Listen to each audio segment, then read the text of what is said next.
สวัสดีครับผมชื่อเล็กมโนผมเป็นนักออกแบบ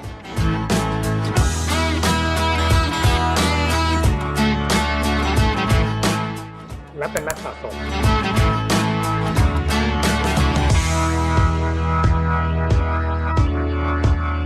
ต่อความจากคราวที่แล้วนะครับผมได้พูดถึงกระบวนการคิดการออกแบบจนมาถึงการทำต้นแบบโดยใช้วัสดุต่างๆเข้ามาทำ wow. ในครั้งนี้เนี่ยผมจะได้พูดถึงการลงรายละเอียดเพิ่มเติมมากขึ้นตลอดไปจนถึงวิธีการทำงานให้มันเป็นจำนวนจากความตั้งใจคือต้องการทำให้มันเป็นลิมิเต็ดเพราะฉะนั้นเนี่ยผมจะต้องมีการแบ่งงานโครงสร้างของการทำงานเนี่ยเราจะต้องมีคนที่มากกว่า1คนก็คือคนที่เป็น1คนคือคนที่ทำต้นแบบผมใช้คนประมาณ10คนในการทำงานในอัตรา100คัน wow. ผมจะต้องทำงานให้จบโปรเจกต์เพื่อที่จะวัดผลออกมาให้ได้นะครับว่าใน100คันเนี่ยผมใช้เวลานานเท่าไหร่โมเดลสุดท้ายเนี่ยคันที่800จนถึงคันที่900นะครับระยะเวลาในการทำเนี่ยผมใช้เวลา4เดือนใช้คน10คนผมหารออกมาเนี่ยก็จะตกวันละประมาณ1คัน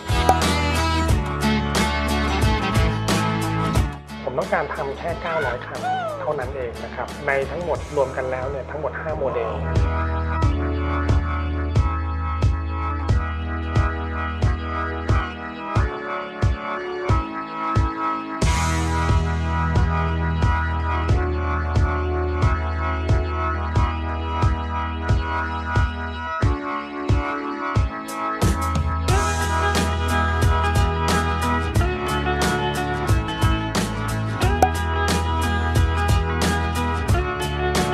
เลือกที่จะไปทำงานที่ต่างจังหวัดด้วยเหตุหนึ่งก็เพราะว่ามันเป็นการทำงานโดยใช้ฝีมือ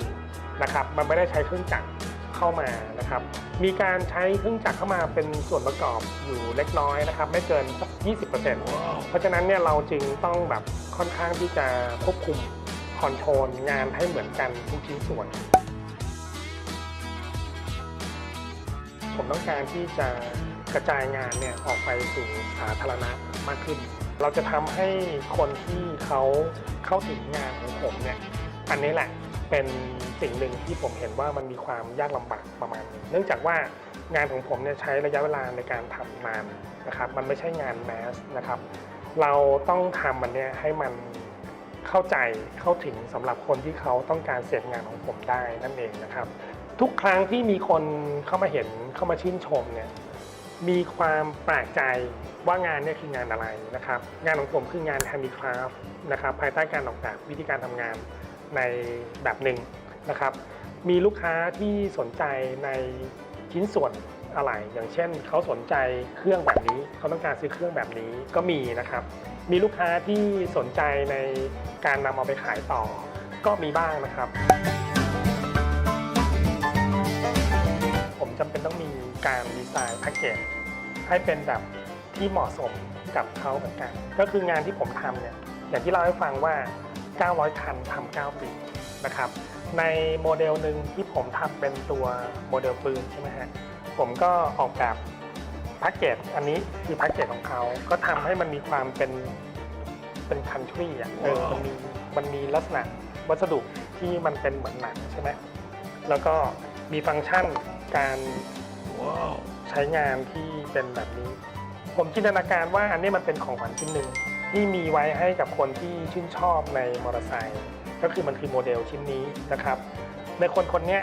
มีความชอบในเรื่องของแบบมีความเป็นผู้ชายอ่ะง่ายๆเขาก็จะมีบุคลิกหนึ่งที่มีความเป็นคันทรีก็คือผมใช้สีน้ำตาลเข้ามานะครับก็คือมันเป็นสักหลาดนั่นเองนะครับในโมเดลรุ่นนี้ผมทำไว้ที่300คันเมื่อผมมอบชิ้นงานเนี่ยให้กับท่านใดท่านหนึ่งนะครับเขาก็จะได้มันอยู่ในรูปแบบของการบรรจุอยู่ในกล่องใบนี้นะครับก็สามารถถอดออกมาได้นั่นเองรวมถึงก็มีมีเก๊ะก็คือฝาเปิดออกมาใส่อุปกรณ์ชิ้นงานหรือเป็นอะไรบางอย่างก็ได้นะครับวันนี้เป็นปืนใช่ไหมผมก็คิดว่ามันใส่อะไรก็ได้นะฮะแล้วก็สามารถยกมันออกมาเป็นแท่นได้นะครับ สิ่งที่ผมนำมันเข้ามาประกอบในแพ็กเกจด้วยก็คือว่ามีโปสเตอร์แบบนี้นะครับเป็นโปสการ์ดของการทำงานนะครับก็ถ่ายรูปไว้เองด้วยแล้วก็มีคอนดิชันของรายละเอียดในการออกแบบนะครับว่าในงานชิ้นนี้ผมประกอบไปด้วยวัสดุอะไรบ้างที่โมเดลรุ่นนะครับแล้วก็ให้มโนแกลเลอรี่เนี่ยเป็นคนจัดจำหน่ายให้นะครับก็จะบอกเป็นภาษาไทยภาษาอังกฤษแล้วก็มีความตั้งใจที่จะทำให้มันเป็นแผ่นพับเป็นโบรชัวร์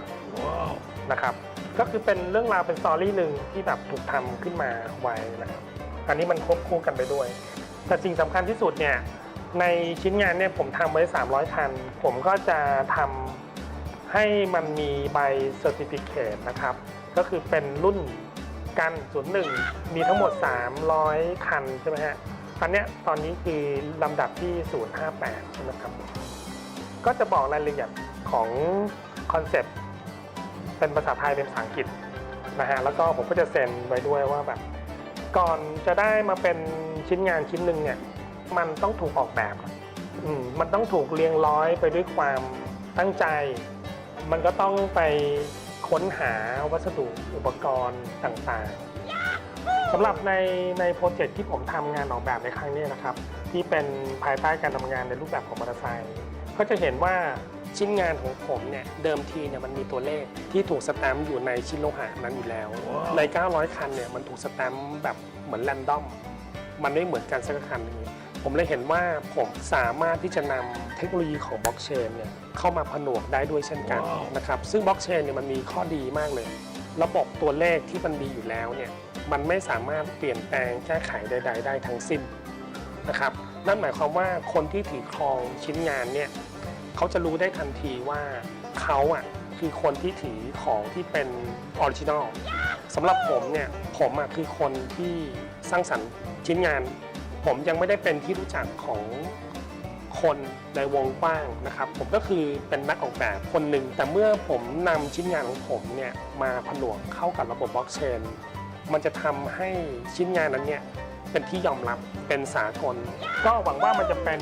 โอกาสและที่จะทำให้คนที่ต้องการทำงานออกแบบแล้วก็ทำให้มันเกิดขึ้นจริงๆนะครับสุดท้ายเนี่ยการออกแบบเนี่ยผมก็อยากจะบอกว่า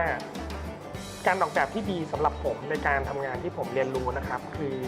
ผมต้องการที่จะทำงานออกแบบสักอย่างหนึ่งผมจำเป็นต้องทำเพื่อตอบสนองคนที่ผมทำให้กับผู้คนนะหมายความว่าถ้าผมทำผลิตภัณฑ์อย่างหนึ่งผมตอบสนองคนคนนั้นได้ดีมากแค่ไหนอันนั้นแหละคือประโยชน์ของมันอันนั้นแหละคือความสำเร็จของการออกแบบนะครับสำหรับในครั้งหน้าผมก็จะได้พูดถึงการออกแบบในผลงานชิ้นใหม่ๆที่ผมก็ได้ทำมันควบคู่ไปด้วยนะครับในระหว่างที่ผมทำงานชิ้นนี้นะครับผมก็ยังสร้างสรรค์งานประเภทอื่นๆตามไปด้วยแล้วเดี๋ยวเรามาลองติดตามดูในผลงานของผมในครั้งต่อไปนะครับ